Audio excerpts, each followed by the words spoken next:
growing the supply of work-ready youth as well as increasing demand for entry-level staff from employers.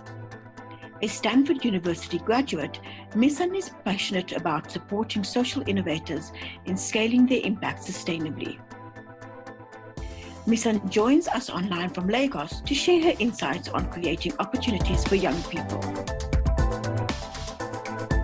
Misan, thank you for joining us today. So you grew up in a family which really valued education. Won't you share with us your journey to establish WAVE Academies? Thanks for having me. I'm very excited to be here. I grew up fairly middle class, I would say. Both my parents or my grandparents actually were in education. And so always knew of these stories of how education was important and what you could do with it.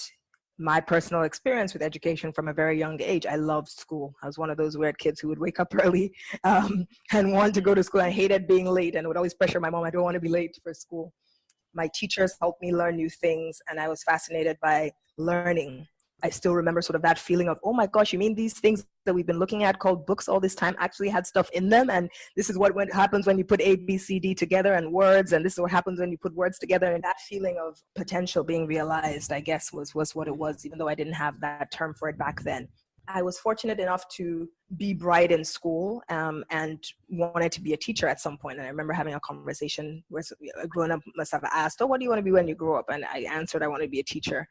And I still remember the words of, oh, but if you're a teacher, you know, you'll be poor, you'll be frustrated, you won't be appreciated. Are you sure that's what you want to be? And remember thinking, oh, that's not right. You know, teachers shouldn't be unappreciated and shouldn't be poor. I'd never thought of my teachers as not well off, but it got me thinking that one day I wanted to do something to fix this system. I also come from a fairly diverse family where not everyone was fortunate enough to go to private school. And so I would see my immediate cousins struggle to get better opportunities because of the education that they could afford, which was shortchanging them year on year. And it would lead to, further delays in their education as they attended Nigerian universities that would go on strike. And so a 4-year degree would become 7 years and you would struggle to even get into the university in the first place. And just seeing them struggle with this and realizing this was not some removed child in a village somewhere. These were immediate cousins of mine who had similar last names to myself. The opportunity gap would widen. The skills gap would then further widen because you couldn't get into the right school that would upgrade your skills. And therefore, after that, the opportunity gap would widen even further and just vicious cycle. So I'd been keenly aware of that and wanted to change that system. I feel that everyone should have access to opportunity and the skills to take advantage of those opportunities, regardless of their lottery of birth. And so I want to make sure that the next kid who is born has equal access to solid opportunity. So what, Misan, was the inspiration behind establishing WAVE? I spent a few years in management consulting straight out of school. I knew that I wanted to go into the people development space, helping people realize their potential. Some people hate the word potential. I love it, but I hate when it's unrealized. Taking the skills from consulting, I spent time working with a public policy think tank. I also spent some time helping to launch a business plan competition for young people in Cote d'Ivoire who couldn't find employment. And I found myself very quickly doing a lot of HR work because we couldn't find the right talent to help us develop and implement the great ideas we had behind the think tank. It continues to be a big challenge for a lot of businesses. And I realized then that, wait a second, this education thing has several implications, not just for the people who are deprived of that education, but for businesses. And if businesses are impacted negatively, so is economic development. And so putting those sort of ideas ruminating in my head, when I got to Harvard Business School, I knew that I wanted to tackle this education problem, tackle the skills problem, and it would be juxtaposed with businesses, with government, and with communities themselves. So supply side of education, the demand side of employers, and government in between. I met fellow West Africans who are equally passionate about this problem, and we met to brainstorm ideas that could reverse the tide. What we found that there wasn't a lot of conversation around those who've already been shortchanged by the system, but still have 40 odd years of useful life in them, who are underemployed, unemployed, frustrated, and we needed to do something about that more urgently and importantly. We said, let's start with 18 to 35-year-olds. Let's start by upskilling and reskilling them and then deploying them into the workplace or into economic opportunities like self-employment that would garner them double or triple the income they were living on, which was less than $2 a day. Why is youth employment such a pressing issue for you? Oh, I think it's the biggest opportunity and ticking time bomb for the continent. It comes from an altruistic place, but it also comes from a selfish place. I don't want to live anywhere else, and my continent does not develop and leapfrog the pace of growth and development, especially my country, Nigeria, then it's not going to be safe for me to live here. So it does come from a selfish, self-enlightened, self-interest place. We have to make this country work so that we can hold our heads up high and walk right back to our country when someone like Donald Trump decides to call us shithole countries. I mean, if you look at employment figures across the continent, I mean, youth unemployment is particularly a pressing issue, isn't it? So what do you think the biggest challenges are that young people are facing on the continent? So there's a skills gap. What causes the education system to not teach people the skills that they need to transition to employment? I guess is the big question, right? How do we incentivize the school system to start teaching what the market wants? And if the school system won't do it, how do we incentivize young people to do it on their own? We believe that there's a fundamental signaling problem happening from the demand side. When you look at every job description in the formal sector, most of the time, it has a requirement for a college degree. And that's because people think if I get someone with a college degree, they're going to come with certain work readiness skills. The reality is that the schools aren't teaching people that. And the more we keep signaling that it's this credential of a degree, that's going to be the minimum requirement to even get your foot in the door. Young people will keep going to schools and demanding a degree, regardless of whether that degree is empty. And so we're trying to change the narrative by telling employers, you need to start demanding for the key things that you actually screen for later on in the process. You're screening for ability to think critically to solve problems for the business, ability to communicate effectively, ability to work with others, ability to come up with creative ideas. You're screening for those things later on down the line, but the first thing you're telling people is you can't play this game if you don't have a college education. And so they're going to get a college education, but it's giving them nothing. Those who get a college education are developing these same skills that you're looking for. They're developing them in the school of life. They're developing them through alternative pathways. There are lots of alternative pathways that are giving people these skills, and then people are blocked out because they don't still have this credential. And so we're trying to get employers to change their hiring behavior to make it more inclusive, and that will signal to the supply side, the education system, that you need to start teaching people these skills, because the reason why young people can't get even the existing jobs or the existing work is that they don't have the skills, the school system hasn't taught them. They don't have the work experience with which to develop those skills. They don't have the academic credentials that signal whether or not they have those skills, and they don't have a personal network to get a foot in the door. If we're able to give young people these things and give them a foot in the door, give them apprenticeships, give them work experience, they will start to develop these skills, showcase these skills, and get access to work. Secondly, we also need to change the mindset around jobs and work. There's a lot of work. That's where the gig economy is growing all over the world. And young people are still looking for jobs. There may not be enough jobs, but how do we prepare young people to take advantage of work opportunities, economic opportunities that will still give them the income that they require, even if it's not a 9-to-5? There are lots of them out there. They also require certain competencies that a lot of young people don't have. How do we start to signal to them, if you develop these 2 or 3 skills, you can also start to also access this gig economy, the workplace. And it's a lot of the same skills: how to think critically to solve problems, how to communicate effectively, how to manage time and expectations, how to manage self, how to work with others, empathy, taking initiative. A lot of those skills are core skills that we learn in multiple ways. How do we help young people harness those skills, get more experience? They just really need that foot in the door. Misan, so how does WAVE actually help address these challenges that you're talking about? So at a micro level, we started off by just finding the hardworking young people, training them in these skills that I've talked about, and finding entry-level opportunities for them to gain the work experience that would then lead to income transformation. So we have WAVE Academies, where we're training 18 to 35-year-olds on these employability skills, including digital skills, and we're connecting them to entry-level work with different employers, mainly small and growing businesses, where they're earning twice the national minimum wage and at least can start to work their way up the social mobility ladder.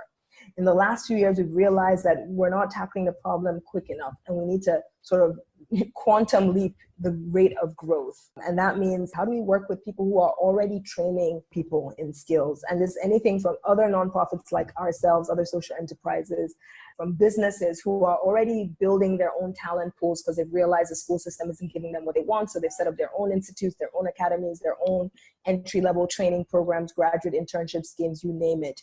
It's working with governments who also want to tackle this problem and realize that they have a powerful role in terms of bringing the young people and bringing credibility to bring employers together to the same place. So helping all these entities turbocharge their own impact and say, look, if you're already doubling incomes for 100 people a year, how can we work with you by sharing with you our design principles for how you get to 1,000 people a year?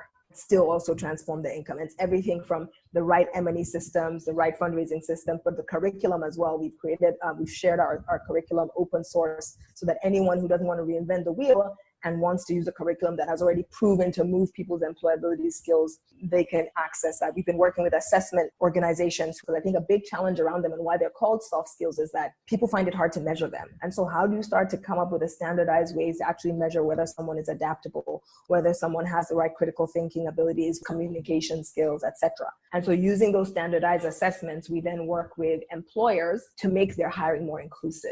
Because the reason why employers are using the degrees is they say, hey, at least I know if someone's gone to university, then they must know how to communicate well. They must know how to think critically. And we're saying, well, actually look at the assessments that actually will verify if this person has these skills, even if they haven't gone to university. And so we're looking at it as an ecosystem approach where we're tackling the supply side and the demand side issues, growing the supply of institutions that train and graduate work-ready youth, and growing the demand for those work-ready youth by making the employment system a lot more effective in screening for competencies rather than using credentials as a proxy. How do we bring and convene these players together, including government, to talk about curriculum reform, to talk about apprenticeships and internships, so that we're starting to move towards a solution that gets young people ready for work?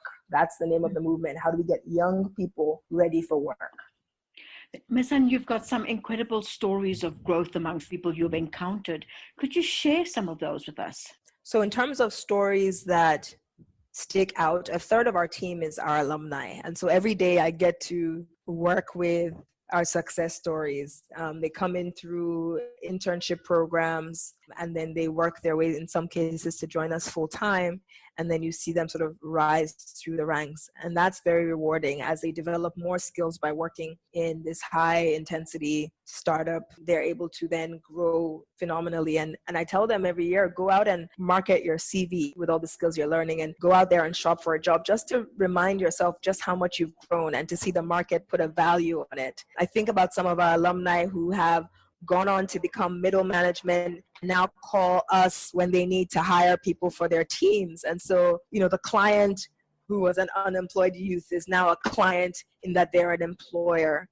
I think about some of our alumni who were differently abled when they came through the program. And even though we didn't have the full-on capabilities to deal with their different ability, we kind of scrappily put solutions together. We had someone who was hearing impaired, and we got someone next to them to write notes so that they could see what was going on in class, rotate that around. Different people would have that responsibility so that it just wasn't on one person. We've had someone come through the program who was illiterate. She couldn't read and write to it. And we just thought, if you're that desperate to get a job, that level of resilience and grit, even if you can't read and write, we'll find a way to make it work. And I remember sitting as she was working through debates in class, and she would struggle, but that resilience she kept at it.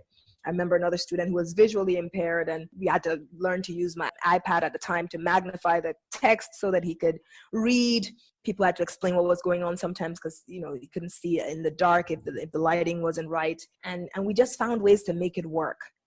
So those stories abound, but at the end of the day, it's really about people sort of realizing their potential, having more clarity on what they want to do in the world, and just getting a foot in the door to get started. Misan, you've been an incredible role model over the past 6 years, from startup to sustaining the organization. What's next for you? How do you intend to grow in the years to come?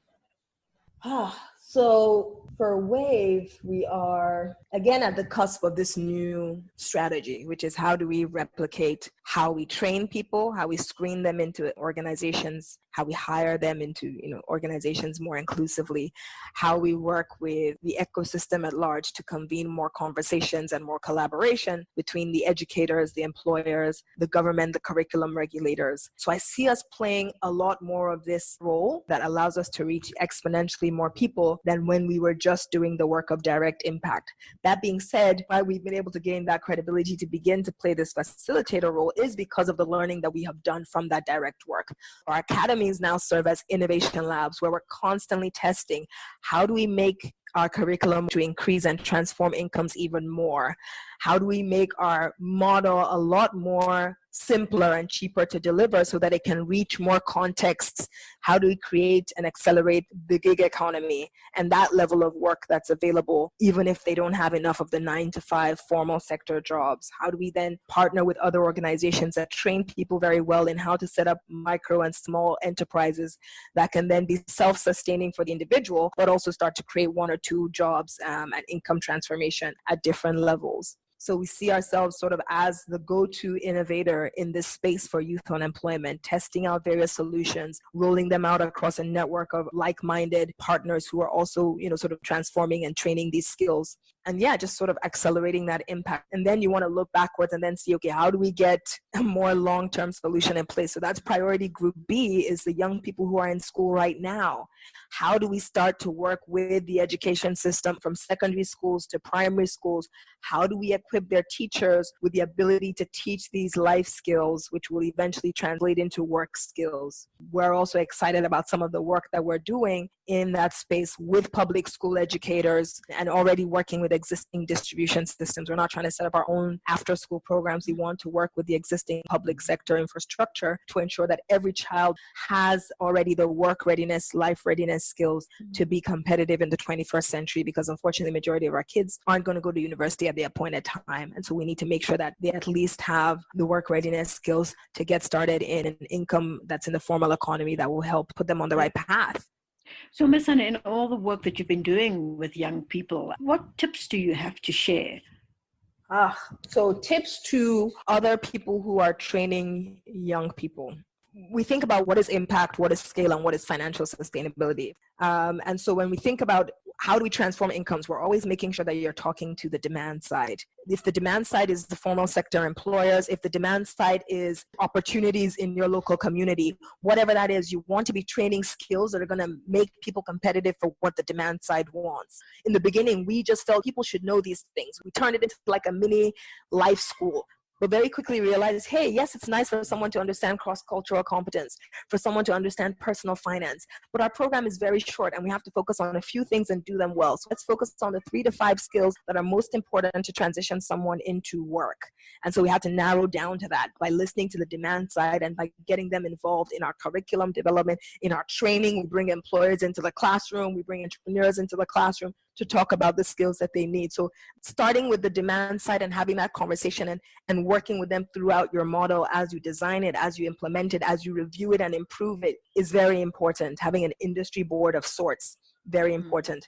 That's on the impact side. On the financial sustainability side, it takes a bit of creativity and work, but try to think about one of the principles we talk about here at WAVE is for whom value is created, value must be derived. And so getting to think that even if a young person that I'm training doesn't have the money to come to this training, but I want it to be accessible for them, what are the creative pricing models, like delayed payments, like financial aid loans that I can come up with, like even ways for them to make income on a micro basis every day to be able to pay something towards the training fees. We have an activity where we teach our young people how to sell, and we literally give them newspapers and twine and masking tape and tell them to make a paper bag, as many as they can in X amount of minutes, and go out on the streets and sell them.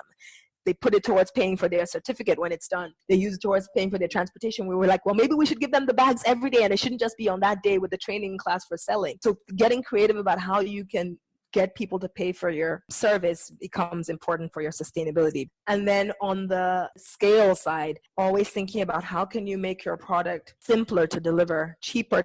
We joke at Wave, but we kind of half joke. We say if we could do it again, we would actually come up with an academy for employers, because if employers are able to manage their talent more effectively, they will create more jobs. And that in itself will tackle the youth unemployment challenge at a greater pace than what we're doing if we're only working on the supply side. And so we started running these programs to actually teach employers what it is that we have learned about how to find the right talent, how to retain them and grow them so that they want to stay. You're working with millennials at an increasing rate. There are certain things that you need to understand about what motivates millennials. And it's not just money. It's not the same job security that motivated Generation X. And so think about how to hire more inclusively, thinking about competencies, how to retain and engage talent based on what motivates them, and design systems to build the right culture that attracts people. If you have the right talent, you become more productive and you create more jobs. So that's sort of how we see the ripple effect taking place. Are you hopeful, Misan? Are you hopeful that that we can tackle the unemployment issues? I am increasingly cautiously optimistic. Yes, I'm hopeful, but hope is not a strategy, as my dear friend would say. Yeah. And so beyond hope is seeing a lot more of the decision makers in key roles start to listen to these kinds of conversations and rethink, how do we rewire our education to employment system so that it equips every African youth with the skills and the opportunity to become what they imagine? We owe that to our young people. And on that note, Misan, we'll end this interview and perhaps check in with you again at some point to just see how things are going. Thank you very much for your time. We really appreciate it. Thank you. Thanks so much. And great job that you're doing. Excited to be a part of this. Thank you.